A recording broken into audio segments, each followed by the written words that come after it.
Hong Kong, China Daily Asian News Network, Hong Kong-based media have shown great interest in the ongoing 19th National Congress of the Communist Party of China, CPC, but some of the mainstream media find themselves obsessing over various trivia instead of what is most important. One of the gossipy varieties is guessing high-level personnel changes of the CPC, and another features speculation about Hong Kong-related policy adjustment. The opposition camp and its cheerleaders, as always, cannot stop complaining about the central government's hardline approach toward them.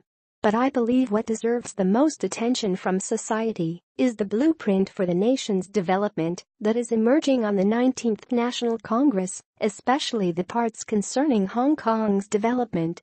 General Secretary Xi Jinping said in his report, "From now to the year 2020 is the decisive period for fully achieving our goal of building up a moderately prosperous society." The CPC has drawn up a two-stage development plan for the period from 2020 to the middle of the 21st century to develop China into a great modern socialist country. In the first stage from 2020 to 2035, the CPC will build on the foundation created by the moderately prosperous society with a further 15 years of hard work to see that socialist modernization is basically realized. In the second stage, from 2035 to the middle of the 21st century, the CPC will, building on having basically achieved modernization, work hard for a further 15 years and develop China into a great modern socialist country that is prosperous, strong, democratic, culturally advanced, harmonious and beautiful.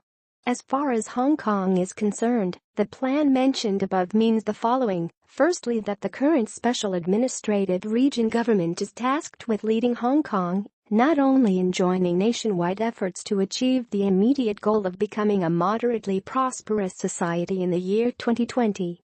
It also has to participate in the nation's further efforts planned for 2020-35 in the latter 2 years of its current term in office, 2020-22.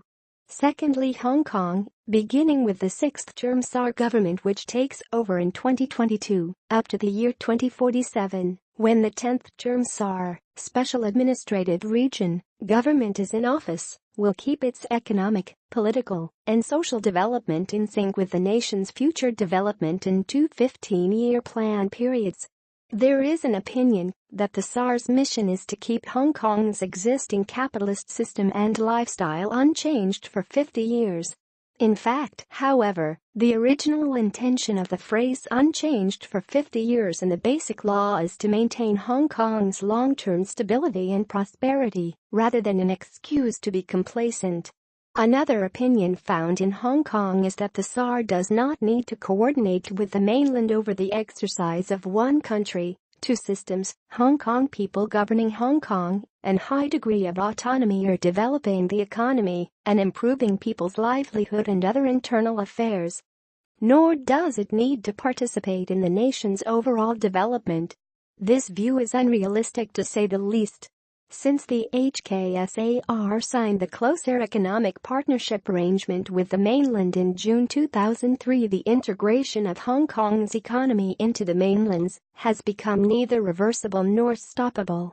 It is no longer possible for Hong Kong to maintain economic growth without involving the mainland. Only by participating in the country's development can Hong Kong achieve its own development. With more than 7.3 million people living in an area slightly bigger than 1,100 square kilometers, Hong Kong simply cannot afford to be complacent and conservative. The difference between flowing and stagnant water is obvious, and no one in their right mind would pick the stagnant. Hong Kong depends on the mainland for flowing water, both literally and figuratively. China Shell 2.png. Related story. 7 reasons the world is watching China's 19th Party Congress. FILE 6 WWVB1 FYEO 51 Skukman.jpg. Related story. China's 19th Party Congress, the latest stories. Still another opinion insists Hong Kong's free market economy does not need a development plan drawn up by the government as the central government does for the national economy. This is as pedantic as they come. The reality is many governments in the world have done that for their free market economies with varying degrees of success. A simple equation between market economy and capitalism, or between planning and socialism, does not stand.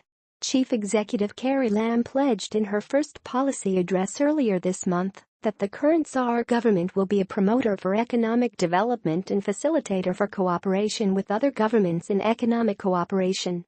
Her address has about 50,000 Chinese characters and includes a wide range of short-term and long-term policies and measures. This shows that the current Tsar government is determined to play its role more proactively than its predecessors, as well as respecting free market rules in general. The opposition is still trapped in the fog of its own making called true democracy and insists the main focus of Hong Kong's development should be on democratic elections instead of the economy and people's well-being. The opposition's fixation with acquiring the universal reign of Western-style representative democracy puts them in direct conflict with popular demand for tangible rewards from socio-economic development.